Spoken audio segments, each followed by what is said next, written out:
Magandang araw mga kaibigan. Ngayon, ang pag-aaralan natin ay tungkol sa vision and discernment.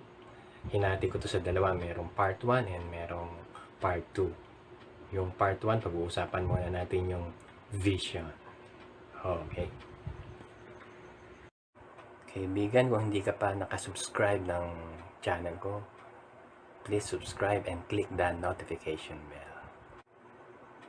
Okay, vision and discernment. Kung naalala niyo mga kaibigan, itong picture na to na nakalagay, "You must be born again." Diba? Yung dating senior ko sa inyo na sinabi ni ng Panginoon Kristo kay Nicodemus na except a man be born again, he cannot see the kingdom of God. Diba? Ito kasing vision at saka yung discernment, para silang magkapatid, no? Related to each other, na sila ay nagtatagpo sa salitang see o makita, di ba? O nakikita, okay? To, yung picture ni Rizal. Nung si Rizal ay na-exile, no? Pinatapon siya dun sa dapitan, dun sa Zamboanga del Norte. Okay? Parusa yun sa kanya ng gobyernong Kastila, eh. Exile siya, no? Siya ay doktor siya, sa ophthalmology siya, no? Siya ay nagagamot ng sakit sa mata, kung saan maraming bumibisita sa kanya. Okay? Dito niya na-meet yung kanyang naging asawa na si Josephine Bracken, Kasi itong tatay ni Josephine Bracken, may sakit na katarata. Okay? At pumunta siya, galing pa siya ng Europe. Yung panahon na yun, wala pang eroplano nun, di ba? Barko lang. Tsaka yung barko nun, steam engine pa. Ang tagal. Ilang buwan bago makarating doon. Sa Zamboanga. Nagpagamot doon yung tatay-tatayan ni Josephine Bracken, si Mr. Taffer, okay? Para sa kanyang sakit sa mata, okay? Marami nagpapagamot doon kay Dr. Jose Rizal. Pero meron ding pupunta doon ng mga tao na hindi nagpagamot sa kanya. Nagaling pa sa Luzon. Okay? Pumunta sa kanya, ang sabi sa kanya, "Rizal, napunta kami rito hindi para magpagamot ng aming mata, kundi para malaman namin yung nakikita ng iyong malinaw na mata." Yan, okay? Yung vision ni Rizal ang gusto nilang malaman. Yung mga bumisita sa kanya, mga members yun ng KKK, no? Ng kataas-taasan, kagalang-galangang katipunan. Okay?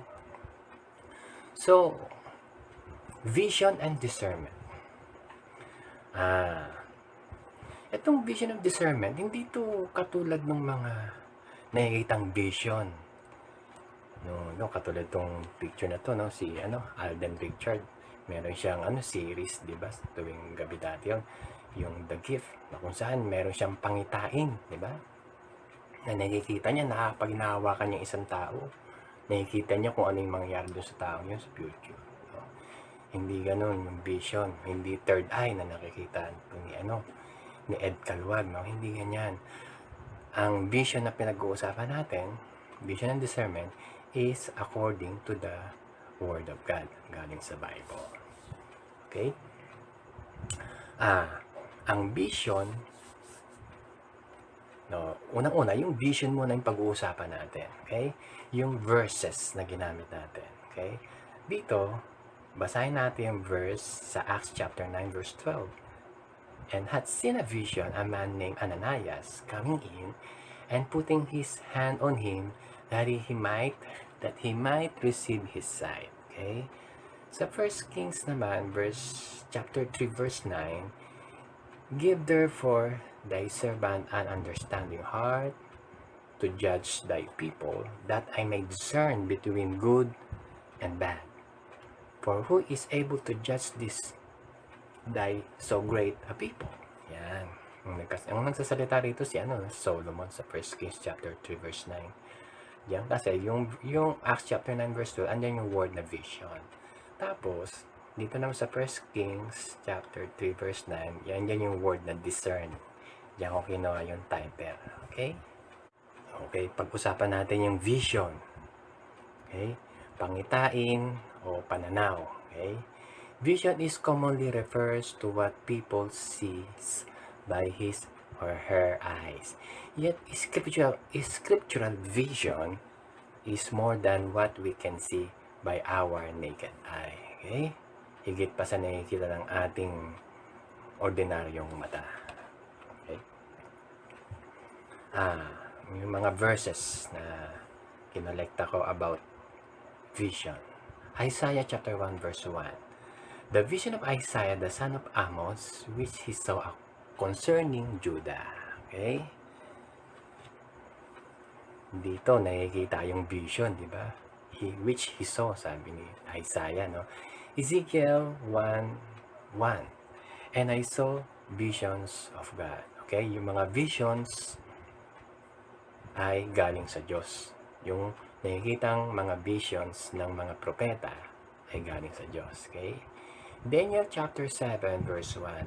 In the first year of King of Belshazzar, king of Babylon. Okay? Daniel had a dream and visions of his head upon his bed. Then he wrote the dream and told the sum of the matters. Pinapakita rito yung dream and visions.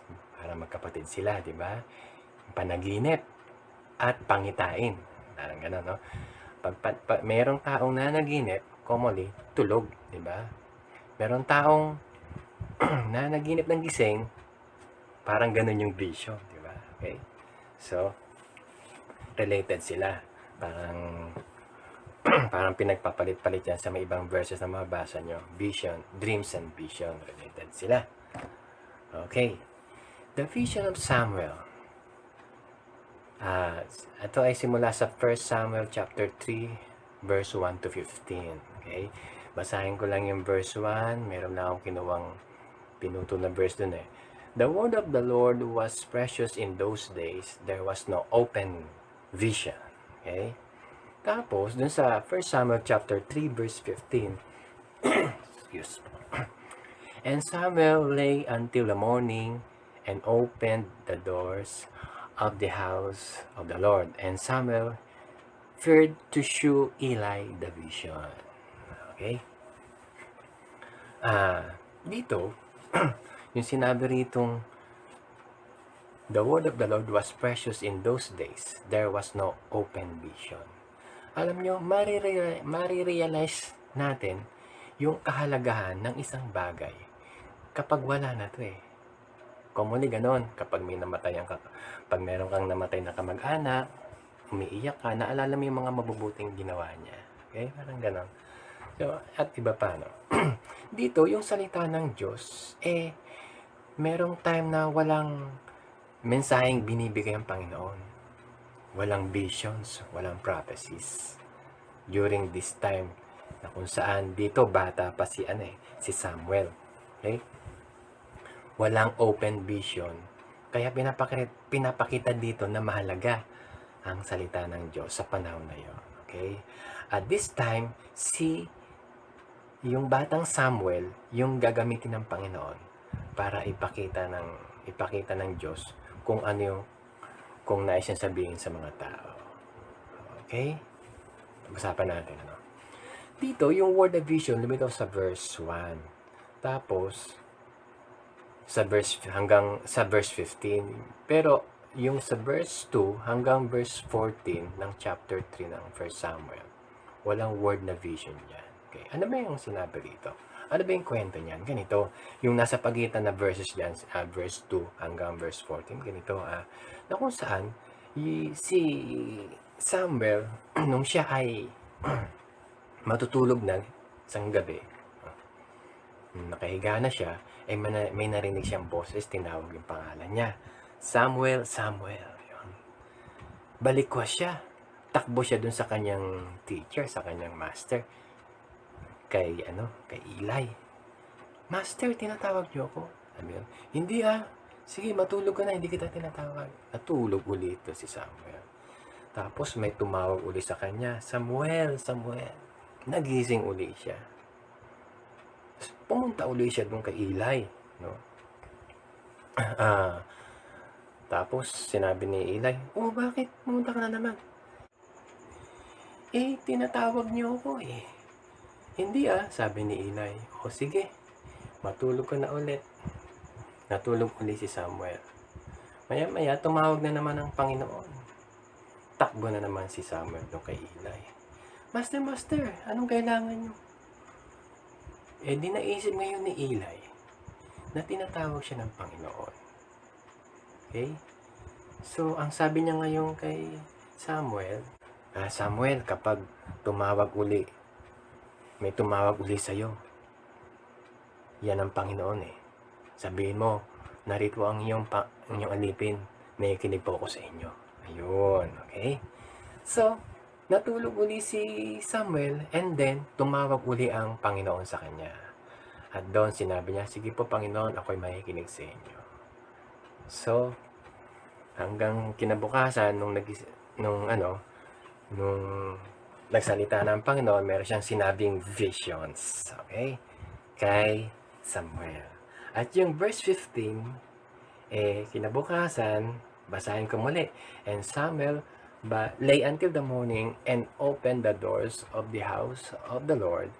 And Samuel feared to show Eli the vision." Okay? Nandun na yung word na vision. Okay? Pero, hindi niya nakita ang Panginoon. Narinig niya lang yung boses. Okay?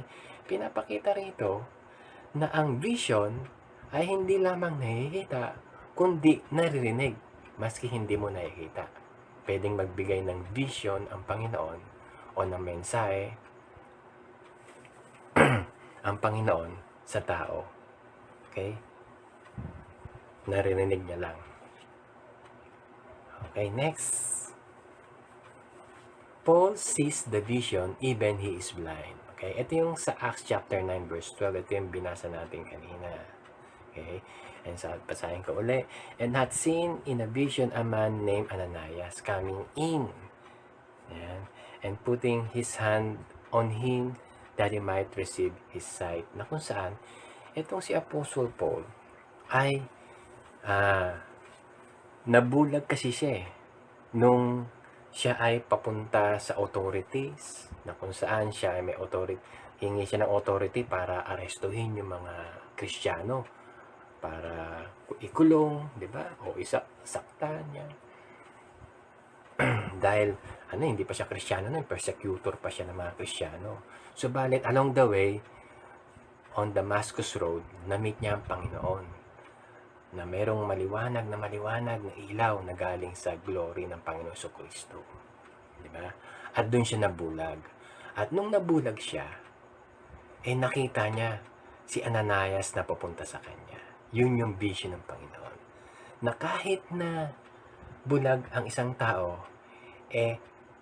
nakikita niya yung vision ng Panginoon kung ano yung mangyayari sa hinaharap. Vision can be a writing and a book. Okay? Ang vision ay pwedeng kasulatan o isang aklat. Okay? Sinasabi rito sa 2 Chronicles chapter 32 verse 32, "Now the rest of the acts of Hezekiah and his goodness, behold, they are written in the vision of Isaiah the prophet, the son of Amos, and in the book of the kings of Judah and Israel." Okay? Pinapakita dyan, written in the vision of Isaiah. Okay? Pinapakita dyan na ang visions ay pwedeng kasulatan o isang aklat. Okay? Review tayo. Ano ang vision? Ito ay pwede nating makita, pwedeng nating hindi nakikita pero naririnig, pwedeng makita kahit ng isang bulag na tao. Tulad dun ni Saul o ni Paul. Okay? Okay? And pang-apat, ito ay pwedeng isang kasulatan or a book. Sa panahon natin ngayon, wala ng vision and prophecy. Okay? Sabi dun sa 1 Corinthians chapter 13 verse 8 to 10. Sabi rito, palakihin natin ng konti. Sabi rito, charity never faileth, but whether be prophecies, they shall fail, whether be tongues, they shall cease, whether be knowledge, it shall vanish away. For we know in part, and we prophesy in part.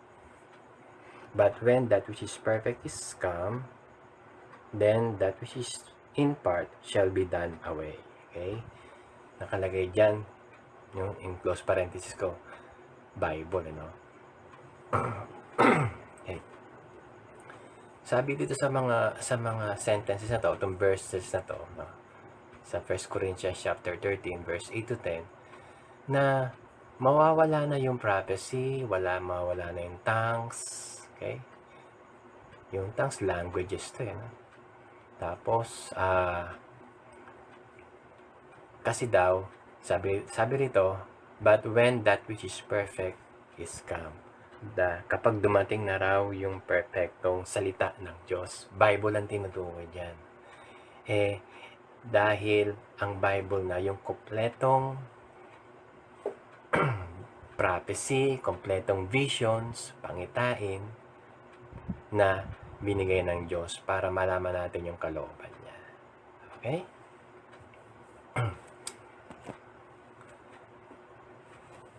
Sabi rito,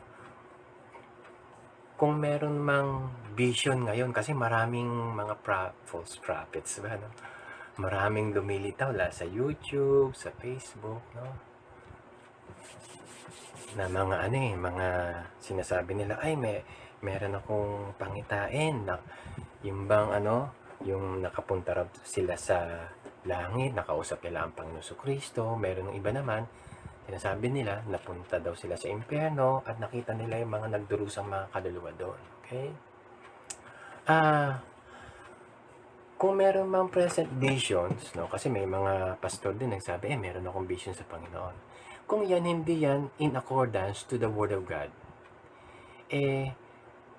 may mali doon. Okay?